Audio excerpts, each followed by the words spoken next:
About a month or so ago, I did a video on this rather unusual Browning Airstar 200 air rifle. Now, over the last year or so, my collection of air guns has grown a little bit, and I now have several of these full-size air rifles. So rather than keep them in cases or bags, I decided I'd really like to have them on display so that I could look at them, see them. And I figured probably the best way to do this would be a wall-mounted rack. So I thought, great, now I need to come up with an idea for said rack. So I went on the internet, had a look around, couldn't really see anything that particularly inspired me. And I was chatting to the guy I go shooting with, my good friend, and he had a look around on the internet and he found a website where the guy documented his build of a very simple, basic rifle rack. And he sent me the link and I had a look at it. It was perfect. It was exactly what I wanted. So this guy had basically taken two battens, upright battens, and screwed them to the wall. The battens had holes drilled at equidistant intervals along their length, and he'd used dowel pegs to support the rifles. And it's just really, really simple, but brilliant idea, really. He'd use metal dowel pegs, but I figured you could probably do it with wooden dowels, you know, as long as they were reasonably thick to support the weight of the rifles. So I thought, yeah, great, that's absolutely brilliant. This is what I'll do. And I was very lucky because my friend is a bit of a damn good woodworker actually, and he's got a wood store, and he said, I think I've probably got a bit of mahogany that would do that, great for the uprights. So we had a fish around in his wood store. Sure enough, he had a lovely long length of mahogany which he ripped into two pieces to create the uprights for me. I'm very grateful because it's lovely wood. And I thought, right, yeah, that's what I'll use. Now, the two pieces of mahogany that he gave me were actually longer than I needed. I reckoned I only needed about a yard for each of the uprights. So I cut a short piece off the end of each, and I thought, right, these will be ideal as a proof of concept to see whether this thing is actually going to work. And these are some 20mm beech dowel rods that I got off of eBay. Beech being quite hard, these are pretty much ideal for the supporting pegs. So the first job was to mark a centre line on these and mark out the hole positions for these 20mm dowels. I went for a pitch of 40mm between the holes, say the whole pitch. Yeah, let me show you how I did that. The old faithful Craftsman drill press, built in the 1930s. Superb bit of kit, this. Now I'm going to close in a little bit onto the table. Now, like many drill presses, the table on the Craftsman can be tilted to any angle you like. Basically, it will go the other way, but I haven't got that loose enough. So yeah. So basically, for the purposes of doing the holes, I wanted the holes to have a very slight angle on them. I picked 2 degrees. Arbitrary value. I just figured that would be enough so that they have an upward tilt when there are actually the pegs are in the holes and the battens are on the wall. So using your standard gauge, just tilt the table until you get the required angle.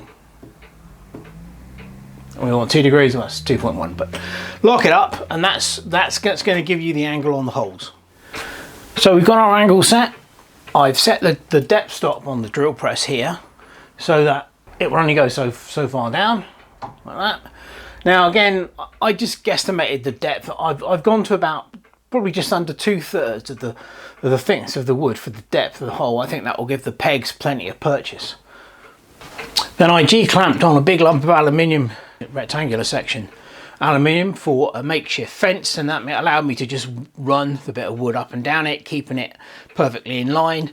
Just made drilling the holes a lot easier. Now, I'm not showing you the actual drilling of the holes because I've already done it. I decided to make this video after I actually made the rack. So yeah, the holes are already drilled, but you get the point. Basically, this can be slid up and down against the aluminium fence, and it keeps it in exactly the right line, and then you can drill your holes. Oh yeah, and obviously I'm using a Forstner bit because the Forstner bit makes superb holes, and I happen to have a 20mm bit, which is ideal. Okay, so I know what you're thinking. Yes, that setup is perfect for that little tiny bit of wood, but the uprights for the gun rack are a yard long, and there is no way I've got the clearance on that little workbench for a piece of wood that's a yard long. But one of the beauties of the little Craftsman drill press is we can move things about. Oh yes, we can move things around.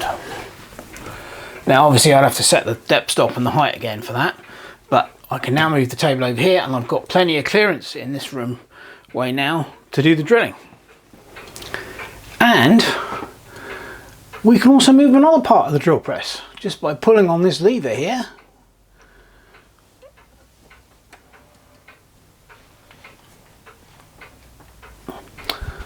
I love this thing, it's just brilliant. So I get this lined up here, and now I can put my big large 3-foot length of wood in and drill the holes accordingly. So yeah, truly superb bit of kit, the old Craftsman, absolutely brilliant. So there's our 2 proof of concept battens drilled, and I think you can tell that the Forstner bit did an absolutely superb job of making those holes. It really does make nice holes. So I'll stick one of the dowels in just so you can see what kind of a tilt 2 degrees gives you. Yeah, so it's only ever so slightly off centre, you know, and obviously the dowel pegs I'm going to use are not going to be anywhere near as long as that dowel, but that's just to give you an indication of the amount of tilt that you've got. So now I need to make several sort of short dowel pegs to go in there, and they're going to be really simple. They're just going to be flat one end, and then the end that sticks out will have a rounded end on it, and I'm going to do that on the lathe. So we'll go over to the lathe and have a look at the setup that I used to do that. Well, before I start this, I'm going to say that obviously there are many people who say you should not use a metalworking lathe for wood turning. Well, I would love to have a wood turning lathe, but unfortunately my tiny little workshop, I don't have the space. So occasionally the good old Warco WN180 has to double up as a wood turning lathe, and it does bloody brilliantly at it. It's great. Now I don't use it very often for turning wood, but when I need to, it's up to the task. Okay, yes, it doesn't run really fast enough. Obviously wood turning lathes run a lot faster, but it does the job. So this is the setup I've got. This is where collets are your friend if you want to turn wood, because fortunately, I mean, the beech is quite hard. It's quite hard wood, but the collet will hold that without making a mark on it. Now, you don't need to tighten the collets right up. Just nip them up. That's more than enough. That'll grip the wood fine, so it won't mark the wood. Now, not long after I got my lathe, I was lucky enough to win an auction on eBay for a whole load of second-hand radius milling cutters. This is one of the largest ones I've got in here now. So I made this aluminium block up, which basically has got holes in it all over the place to take the different size radius cutters. And they are fantastic for rounding off the ends of bar stock, you know, and they work on wood just as well as they work on metal. So that's what we're going to use to create the rounded off end for the dowel peg. So I'll close in a little bit on that so you can see it better. There we go.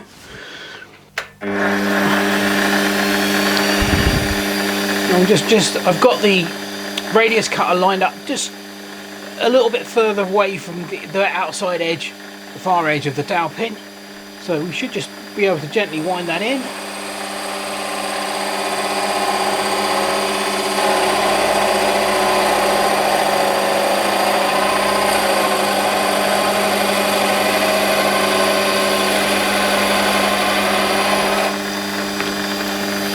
And that's basically it. I'm just going to put a little bit of 400 grade wet and dry on there. Clean it off. A bit difficult doing it with this hand, but you get the idea.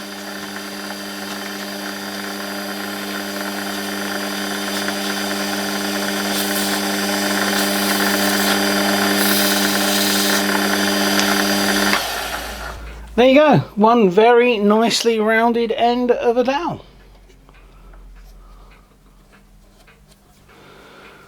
So now I've got to do that many times over to create the dowel pins that I need for the actual rack.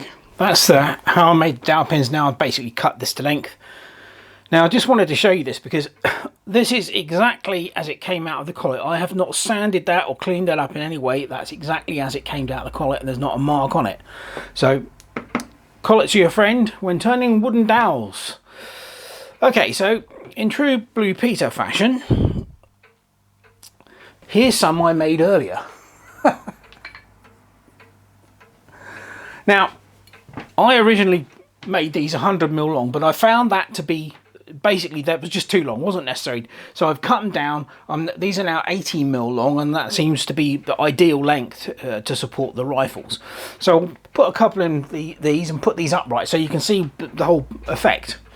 Okay, so basically you can see the idea. These will be bolted to the wall. Obviously they're a lot longer than the ones that are actually going to go on the wall. And the pegs can be put in any position. They're not glued in, they're just pushed in. They're a good fit. And if I turn them on this on the sides, you will see the slight upward tilt on the pegs. It's very slight. As I said, I only cut the holes are only like done at 2 degrees. That's enough. The whole depth is about 2/3 of the way through this bit width, so that the dowel pegs have got a good grip.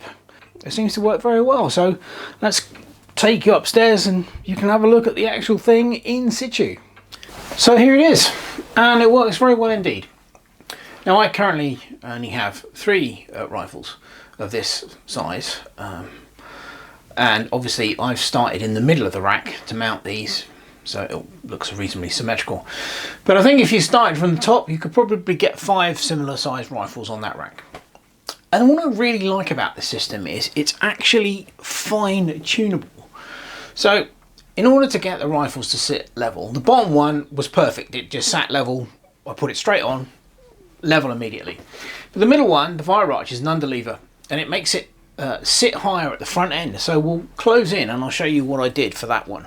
Yeah, so in order to get the fire arch to sit level, I actually made up a split peg. So it's literally half the diameter, at least the part that protrudes is half the diameter. But again, this is brilliant. I mean, I've ordered some 30mm dowels off of eBay so that I can machine them, custom machine them up to the right diameter I need to get each rifle to sit level. So it's just absolutely ideal.